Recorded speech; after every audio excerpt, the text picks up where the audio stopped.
พี่น้องบ้อง17หลังนี่17พี่น้องเอ้ยนี่เบิ่งน้ำกันดีๆพี่น้องเอ้ย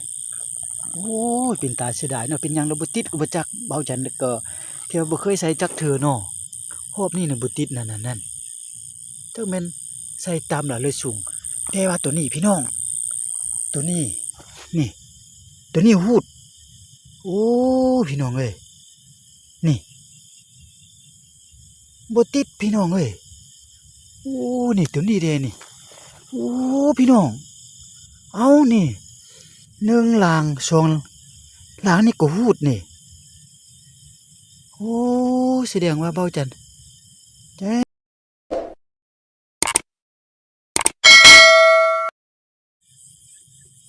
ครับทักทายสบายดีพี่น้องเบาจันมาโตนกไอ้ลุ่มกลางคืนพี่น้องเอ้ยนี่เข้ามาตีนะนกไอ้ลุ่มเบาจันแล้วนี่พอดีเบาจันอยู่เฮือนั่นแต่ว่านางอยู่ละกำลังนึ่งข้าวนะพี่น้องได้ยินเสียงมันห้องกุบกุบกุบกุบเข้ามาตีมาเบิงพี่น้องมาเบิงนกไอ้ลุ่มเบาจันนี่ลุ่มตายปางงางอยู่นี่เห็นบอลนี่อันนี้ลำโพงเนาะนี่มันเข้ามาตีทางเข้ามาตีแต่ว่าโบติดพี่น้องบ้อง17หลังนี่17พี่น้องเอ้ยนี่เบิ่งน้ำกันดีๆพี่น้องเอ้ยโอ้ยเป็นตาเสียดายเนาะเป็นหยังเราบ่ติดอุปจักเบาจันก็เที่ยวบ่เคยใส่จักเถื่อเนาะรอบนี้น่ะบ่ติดนั่นจักแม่นใส่ตามล่ะเลยสูงแต่ว่าตัวนี้พี่น้องตัวนี้นี่ตัวนี้ฮูดโอ้พี่น้องเอ้ยนี่บ่ติดพี่น้องเอ้ยโอ้นี่ตัวนี้เด้นี่โอ้พี่น้องเอานี่1หลัง2หลังนี่ก็ฮูดนี่โอ้แสดงว่าเบาจันพี่น้องเอ้ยความมีให้ได้เด้อตัวนึกลุ่มกลางคืนพี่น้องนี่บ่ตัวนี้ก็ฮูดนี่ปกติเบาจันก็เฮ็ดแบบนี้ได้นี่บ่ติดหลังนี่ก็หลังนี่ก็ฮูดนี่แต่บ่ฮูดบ่จำนี่หลังนี่ฮูดจำเลยนี่ตอนเช้าเบาจันจะมาอีกก่อนพี่น้องจะมาแต่เช้ามาโตกันนกไอ้ลุ่มมันตรงอยู่แถวนี้แหละนกตัวนี้นะเบาจันจะมาโตอีกพี่น้องเอ้ยจะมาแต่เช้าเอาลองอีกเทื่อนึงน้อเบาจันขออนุญาตเก็บก่อนนี่ หุ่นเบาจันลุ่มตายปังงังอยู่นี่มันตีปาโทน้อเอาเก็บก่อนเด้อพี่น้องเก็บก่อนโอ้ครับสบายดีพี่น้องโอ้ยเบาจันเป็นตัวนกไอ้ลุ่มกลางคืนพี่น้องเอ้ยตีหุ่นเบาจันนี่บ้องอันนี้เนี่ยเบาจันเฮ็ดใหม่นะแต่ว่าเฮ็ดแปลงทรายดอกพี่น้องทรายตัวเก่าหั่นเบาจันบ่ลึงใส่แล้วก็เอาไปปาแล้วยุ่งใส่กันแล้วก็เบาจันมาฮอดเฮือนตัดหมดแล้วก็สั่งสายใหม่อีกสั่งแล้วก็พอดีเมื่อกี้ได้ยินเสียงนกไอ้ลุ่มห้องอยู่บนใกล้บ้านนี่นะทุกๆเบาจันก็เล่นไปมาตีหุ่นก็จนลุ่มหมดเราฮู้สองบ้องพี่น้องเอ้ยเราบ่ติดเด้อแต่ผู้ใดที่ว่าเคยประสบการณ์นะพี่น้องเนาะประสบการณ์ที่ว่าเคยใส่มาเคยอันได้มาผมแนะนำให้บ่จัดแต่สองบ่ฮู้จำเลย แต่ว่าบ่ติดพี่น้องเอ้ยบ่จันก็คิดเสียดายอยู่เนาะผู้ใดที่ว่ามีประสบการณ์ก็บอกให้บ่จันได้บ่จันก็บ่ได้ลึงจักเทื่อนะเนาะเลยบ่ติดนี่นะบ่จันก็โอ้ยยุ่งละได้บาทนี่นะพี่น้องนี่17หลังซื่อ17ยังมีทั้งหมดก็30อันแล้วแต่มื้อตอนเช้าจะไปเอาอีกก่อนพี่น้องจะไปสู้อีกมื้อตอนเช้าจังค่อยเบิ่งนํกันอีกเด้อพี่น้องเด้อเดี๋ยวนี้นะกลางคืนนี่เนี่ยบ่ได้ละเสียแล้วพี่น้องเอ้ยตีหุ่นจุดนี่หุ่นเบาจันเฮาก็สั่งมาได้พี่น้องเอ้ย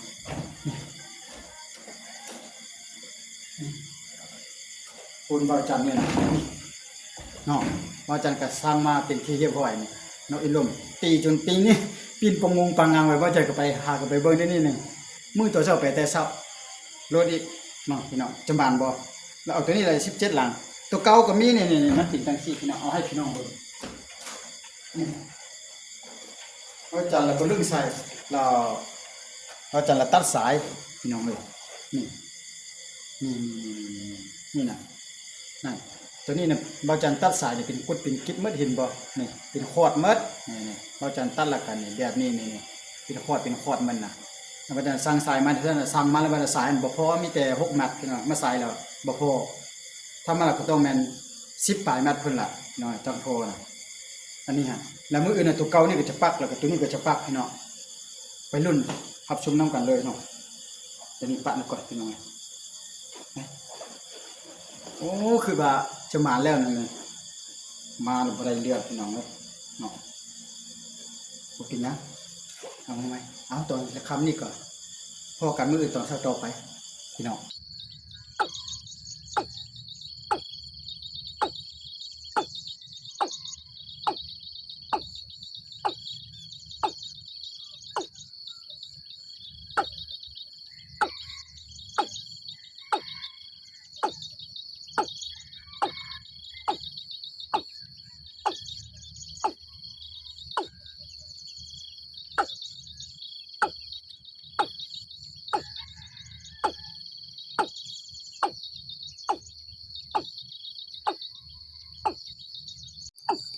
โอ้นกอีลูกมันไปใส่แล้ววะ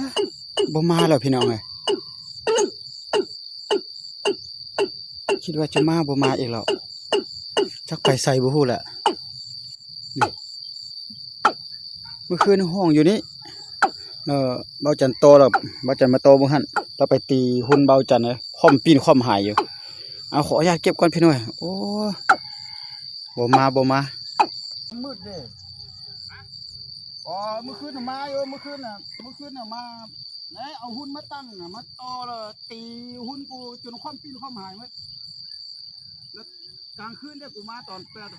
6-7 โมงนะแล้วตอนเช้านี่มาแต่เช้ามาต่อแล้วมันบ่อยู่แล้วมันไปทางใดพุ่นล่ะเมื่อวานน่ะเข้าอยู่เมื่อวานน่ะแต่ว่าตำบ้องน่ะบ้องอันหูด3-4 หลังบ่เข้าเว้ยจนกูปักสูงพูดบ่จะกลางคืนเด้อล่ะเว้ย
นกอันนี้คือมันสลัดแท้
สบายดีพี่น้องเอ้ยโอ้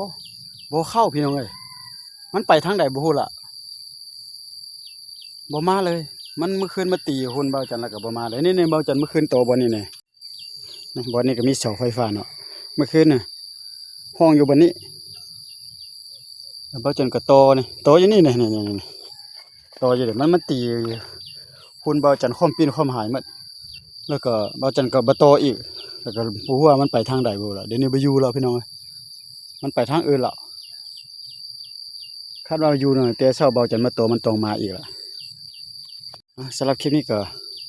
ขอฝากเป็นกำลังใจเพียงซ้ำนี้ก่อนบ่มาแล้วพี่น้องเอ้ยเอาไหมเนาะปานน่าจึงค่อยว่ากันไว้ปีนี้น่าจะมีนกอีลุ่มหลายอยู่เพราะฝนตกหลายพี่น้องเอ้ยเนาะบ๊ายบายพบกันคลิปต่อไปพี่น้องสวัสดีครับพี่น้อง